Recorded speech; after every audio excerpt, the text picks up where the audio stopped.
Hey everyone, I hope you're having a fantastic day. Today I wanted to talk about those moments in JRPGs that just blow your mind. The coolest moments in JRPGs. There's a lot of spectacle in JRPGs, especially since the PlayStation 1, where you could have like animated cutscenes and cinematics and stuff like that. I am here to talk about the best of the best, the ones that are above and beyond. I wanted to make sure not to include a lot of like video game openings or even endings, because I already do have a video for like a top 10 JRPG openings, so check that one out. And I do plan on doing a top 10 JRPG endings video as well. I'm also ordering these in least to biggest spoilers so that everyone can enjoy it for as long as possible. I do understand this video is going to have some spoilers. I'll be sure to mention the game before I get into the moment. Now let's begin. Alright, so the first moment I wanted to talk about is like pretty much right at the beginning of Legend of Legaia. So in Legend of Legaia, the world is kind of overtaken by this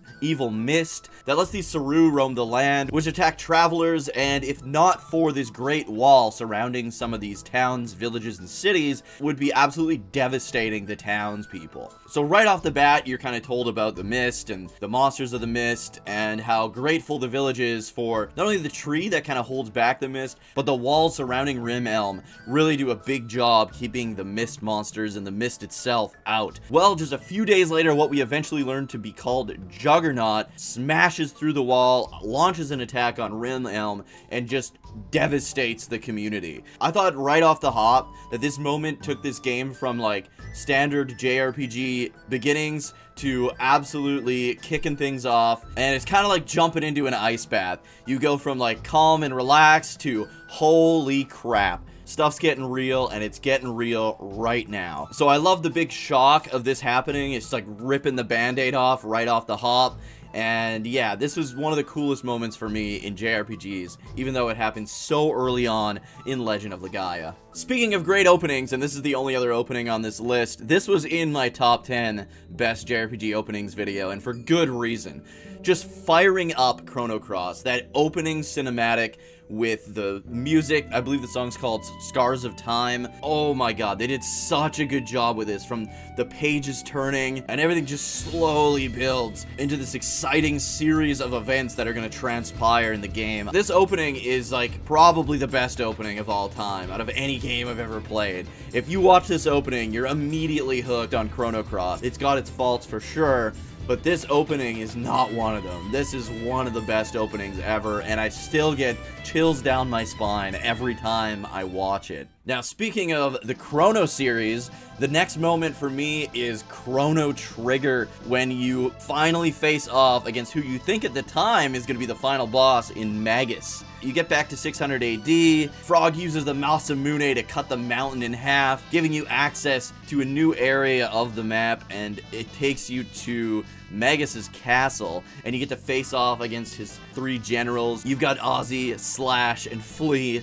named after the excellent musicians, and then you finally enter Magus's chamber, and this is the moment for me. This was one of the coolest moments in JRPGs, especially on the PS1. It looks really good on the Super NES as well, but when they added the cutscenes to the game in the PS1 version, this one always gets me. You'd see Frog take his first steps into the room, and Frog and Magus have the most history between any of the characters at this point. It's Frog versus Magus. Like, you're helping Frog take down Magus. This isn't Frog joining you to take down Magus. This is Frog getting revenge on Magus. So when he takes that first step into the dark chamber where Magus is doing like a ritual to summon Lavos, it's on, man. Those lights all light up, and just the atmosphere, the ambiance, the dread of the battle that you know is coming up is just absolutely phenomenal. One of the biggest moments of Chrono Trigger, for sure. Definitely one of the coolest moments in JRPGs to me.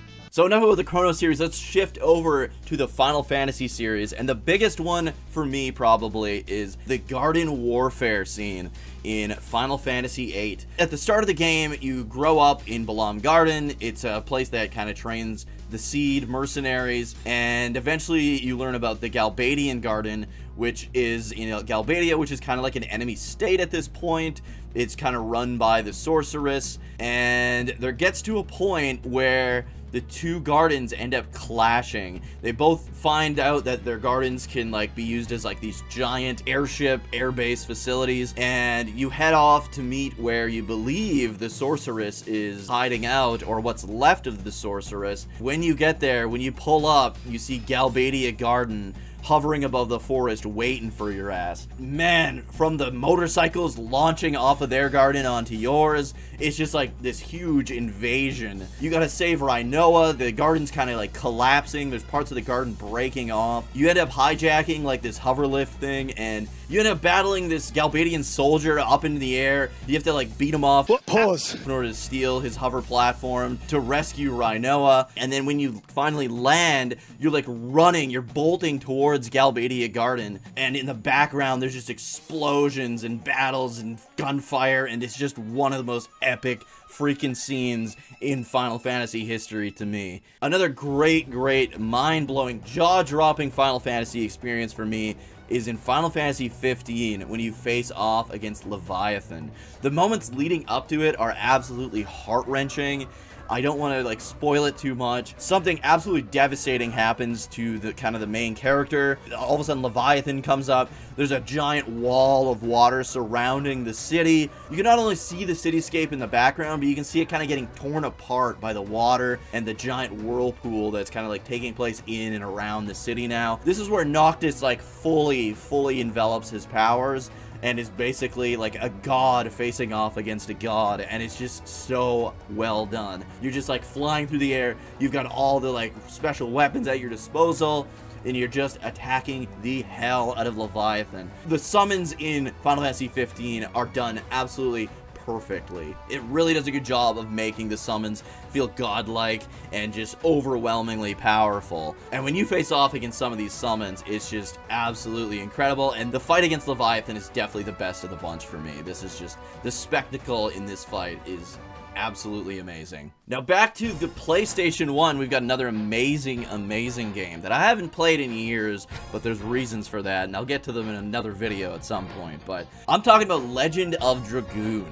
So in Legend of Dragoon, you learn about a war, I think it's like 10,000 years ago or something like that, and it was a war between the Winglies and the Dragoons. One of the party members, Rose, has this choker on, and you find out that this choker basically freezes time for that person, so Rose hasn't aged in like 10,000 years. A negative side effect of that is that you kind of like lose your memories. You have like no memories of the past like 10,000 years. It gets to a point in the game where all of a sudden her memories kind of rush back to her, and you get to experience through Rose's eyes the war between the Winglies and the Dragoons, and it is just absolutely insane. This is like a moment that the game has been kind of hinting at and talking about the entire time, and to finally like lay your eyes on what actually went down during that war was incredible. The action, the excitement, the mystery around it, like, not only are you in awe of the action that's all happening and transpiring before your eyes, but you're also like trying to take everything in because you're curious as to what actually happened in that time period. The look of like these ancient Winglies is absolutely terrifying, and it's so cool to be able to see this moment finally, instead of just hearing about it. You're never really sure if you're ever gonna see anything from this time period, right? So when you finally get to experience it through Rose's eyes, and you kind of experience like, wow, this is why Rose has this darkness in her. It's really well done, and one of the most amazing, breathtaking, and coolest moments in JRPG history, in my opinion. Another exciting moment in JRPGs is in Parasite Eve. So, Parasite Eve starts off on kind of a small scale. You're in an opera house, shit kicks off, people start like melting due to Eve's powers, and then you end up going to, I think it's like an opera in Central Park or something like that, if I remember correctly, and there's like this cool scene with like a chariot and everything's on fire because Eve's got these crazy powers. All these moments stand out, don't get me wrong, but what really kind of ups the ante for me is when things get on kind of like a national scale. So we're at like a small scale, we're at like a city scale, and now we're at kind of like a national scale. The military's getting involved. The Air Force is attacking Eve. It's a JRPG, but it's in like present day. So this isn't something you see all the time, right? Usually you've got like knights and you've got like, I don't know, soldiers and stuff, but you never see where the situation is so dire that this aircraft carrier is launching fighter jets to take on the big bad that you, the main character, are supposed to be facing off against. So, seeing these jets launch and then go through the city, and they're doing like all these like crazy maneuvers through the city, and you're like, man, I wonder what's gonna happen here, because I'm pretty sure these jets are gonna have no chance at defeating Eve, and you're absolutely right. You get to see the fighter pilots as they get closer, their minds just melt, and they just kind of explode into goo, and the fighter jets just explode and like crash into buildings, and it's an absolute utter failure. But leading up to that, you're like, wow, this is really getting to be a big deal. This isn't just like some small situation that we're going to try and finish off before it becomes a global scale issue. This is something that the military, the United States military, is getting involved in and don't even stand a chance against. And here Aya Bree is going to try and face off against this same person that just annihilated the freaking Air Force. So this one is kind of like one of the better JRPG endings in my opinion, especially in a series like the Pokemon series. I'm talking about Pokemon Silver or Pokemon Gold or Pokemon Heart Gold, Soul Silver. The ending I'm talking about here is the post-game after you've beaten the Elite Four twice and you go to Mount Silver. Mount Silver itself was a really cool moment, going up, climbing up there. It's a treacherous climb, let's say. And when you get to the top, it's like this icy mountaintop, mountain peak, and you get there and there's someone waiting for you, and it's essentially you from the previous Pokemon game, from Pokemon Red and Blue, and you get to face off against Red, and it's just one of the most incredible moments for me, probably the most incredible moment in the entire Pokemon series, is facing off against your old self, your past self in Red in Pokemon Gold and Silver. It's twice as cool, honestly, because you get to experience your journey in Johto, and then you kind of get to re-experience his journey when you go through the Kanto region and get all the gym badges there, and then face off again against the Elite Four. So it's putting your new journey to the test against your old journey, and to me, I don't know, that's just one of the coolest moments in JRPGs. Alright, the last ending on this list is, it's not really the ending per se, but it's definitely the final boss fight in Dragon Quest IV, or Dragon Warrior 4 on the NES, which is how I first experienced it, and is one of the most memorable moments for me, like, of all time. So when you're facing off against Necro Sorrow, which is like the transformed version of Sorrow, he's already this giant beast. He's looking like Estark, who is like the god of destruction, and then you think you're beating him, and the whole background is just this wall of darkness, and he starts transforming, and as you continue to deal damage to him, he keeps getting stronger and stronger, and his attacks are more and more devastating. You've got to like change strategies throughout the battle, because all of a sudden you can't do damage every single turn. You've got to like maybe take a full turn of healing. The music in the background, the transformation sequences, especially on the NES, like they did a really good job in the DS remake as well, but back on the NES, like, you knew in the Dragon Quest series that the final bosses were all gonna either transform or there's gonna be another final boss by this point, but Dragon Quest IV really took it up a notch by having this transformation sequence, and it just looks like almost gory. Like, it's just like super daunting, and it just makes the battle that's already super difficult feel unbeatable. So it's that much more satisfying when you finally do put this dude down. The transformation of Necro Sorrow into kind of his final form is one of the coolest and most memorable moments of all time to me. Now, the final moment I wanted to mention is in a more recent game, and that's why I put it at the end here. So, if you enjoyed the video up to this point, and you don't want any spoilers for Xenoblade Chronicles 3 Future Redeemed, thank you so much for watching. If you enjoy top 10 videos, JRPG videos, reviews, and podcasts, please remember to like, subscribe, and turn notifications to all.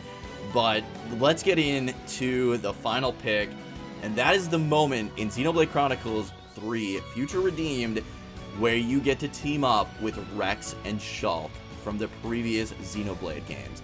Xenoblade Chronicles 3 does a really good job of merging everything that was great and just everything in general from Xenoblade Chronicles 1 and 2. Like, the two worlds have merged into one new world, and Xenoblade 3 was absolutely freaking incredible, but Future Redeemed was even better somehow. When you first meet Rex, your like mind is blown. You're like, holy crap, this is Rex. He's all grown up and he's helping me. He's hanging out. We get to hang out with Rex which is the coolest thing ever. And then as the story progresses, you get to see Shulk, you get to see his crew, and eventually they just become regular party members. The excitement of that you'd think would go away by, like, they're regular party members, right? So you think the hype would die down, but it never does.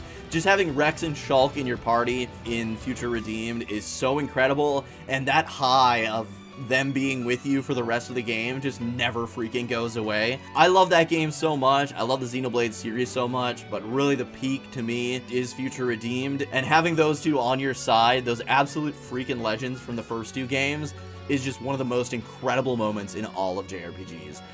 Thank you guys so much for watching. I hope you enjoyed it. Like I said, if you did, please like the video. If you didn't, dislike it. Let me know in the comments what your favorite moments in JRPGs are. What are some of the coolest moments? And I'm not talking like saddest moments. I'm not talking like moments that have the biggest twists. I'm just talking about cool shit, man. I'm talking about the coolest moments to you in JRPG history. The biggest spectacle that you can imagine.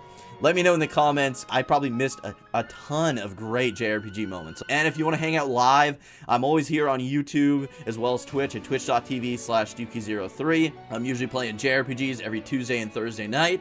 I play Dragon Quest X Saturday mornings, and on Sunday nights we do co-op streams. So come hang out with us live. Thanks for watching. I'll see you guys in the next one.